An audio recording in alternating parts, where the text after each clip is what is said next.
Hey guys, all right, it's got a little cold. We've got a little snow since you were here last time.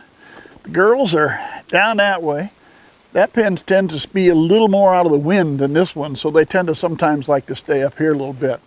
Today, we're going to talk about establishing a breeding program for your horned hair sheep. And I think we're going to discuss that because it's a little bit different than maybe other types of livestock. And when I started this system, or I started these videos or these vlogs or whatever you want to call it for these sheep, I said at the time I'm doing this because I couldn't find any information on how to raise these sheep. I could find all kinds of stuff about how to go hunt them or hunting trips or stuff like that, but you never found anything on raising them, and that's why I'm doing this. So that's why we're going to talk about establishing your breeding program. You know, over the years I've worked with cattle, hogs, horses, just about anything with breeding over the years, but not sheep and not horned-haired sheep, which are just a little bit different, and they're even a little bit different from commercial or wool sheep because they're a little wilder. You're getting here to a sheep that some of them aren't too bad and some are just terrible to try to work with because they're so wild. And that's why I think there's really two ways you can go about in a breeding program for these. And it's going to be whatever works for you. But to me, it's real simple. There's hands-on and there's hands-off. Now, hands-off is you take your ewes, you take your ram, you put them in a pasture, and that's it. 365 days a year, they're out there. You may pull a few out as you're selling them or something with them, but otherwise they stay there. In my case, the mouflons I purchased, that was this person's way of doing it. 365, he didn't touch them. And I mean, in his case, I don't think he vaccinated. His worming was through mineral. He bought mineral with wormer in it, so he didn't even catch him to worm them. The day I went to look at him, there was like 12 ewes. 2 of them had lambs with them. He had 2 yearlings, and I believe there was 5 rams in that pen altogether. Max, the one I bought, I believe was about the youngest one in there. So basically, they just ran, and they ran 365 days a year. Now, he told me doing it this way, he felt over a 2-year period of time, your ewe would lamb 3 times over 2 years. So you'll get 1 extra lamb or 1 extra set of lambs every 2 years by just letting them run that way. He did it because he said, hey, mouflons are real close to being wild sheep, so he was just going to raise them like wild sheep. If you're down south, you know, you're down in Texas, you're down in Oklahoma, you're somewhere warm, that's probably not a problem. I gotta admit, this guy's only 30 miles from my house, but I don't know. I'm not really sure if I'm in a position where I really want to be having lambs now. He said that 3 times he usually had lambs when he lets them run 24/7 like that is October, November, February, March, June, and July. That was pretty much the 3 months that he saw most of his lambs. Now understand, that's nothing's written in stone on that. You can have them at any time, and you would have lambs of all sizes and ages by doing it that way. But here in the cold, in the snow, everything we got going, I'm not sure I want October, November lambs. Now I will have lambs in March, but you know, I don't think I want them in February. So I'm not going to go with that approach. I'm going to go more with a hands-on approach.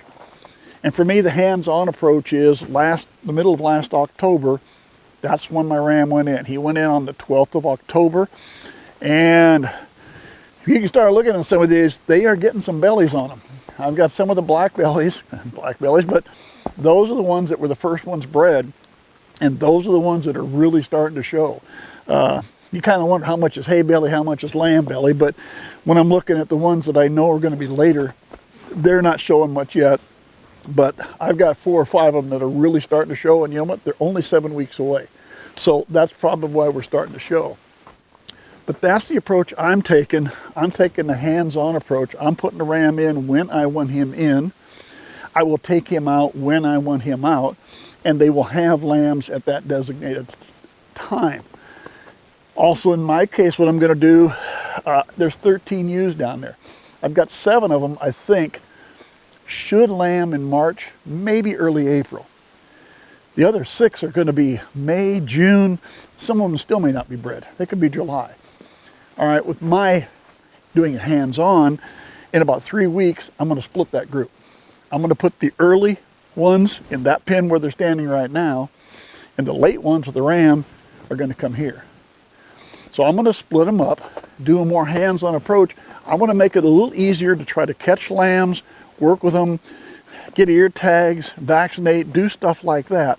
And that to me is going to be easier when I don't have 13 ewes I'm trying to fight through and with all the lambs, because things get a little bit hectic when these guys start running around. So that's my idea.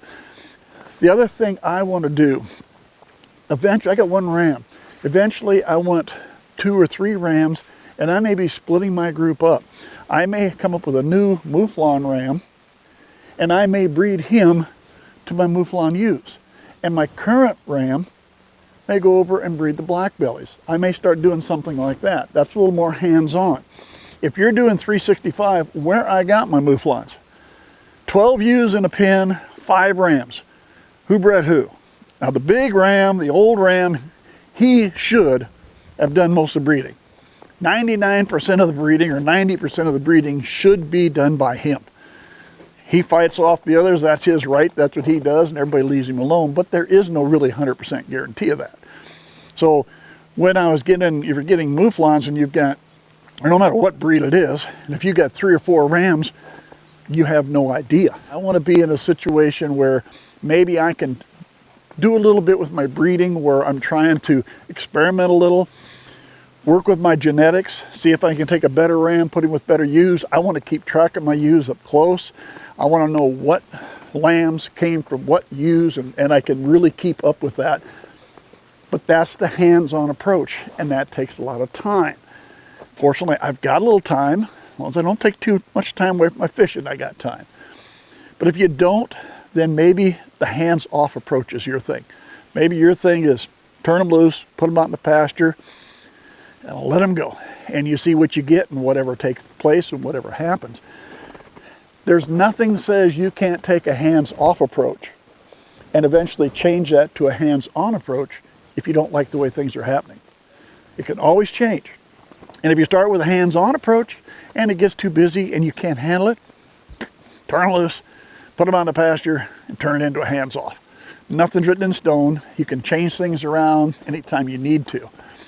But I think that's the 2 things you'll end up doing. You'll end up looking at a hands-on or a hands-off, and you've got to decide what's best for you, what's going to work for you, and what do you have time for. So that's what it comes down to. All right, like I said, we're going to take, I got about 3 weeks. We're going to separate these. Between now and then, I'm going to do a video on a, I don't know what you want to call it, medicine box, medicine bag, stuff you need to have on hand to try to help keep them in good health if you can. We'll sit and try to do that before we get these guys separated. Hey, thanks for sticking with me. Subscribe to the channel if you would. Hope to see you again real soon.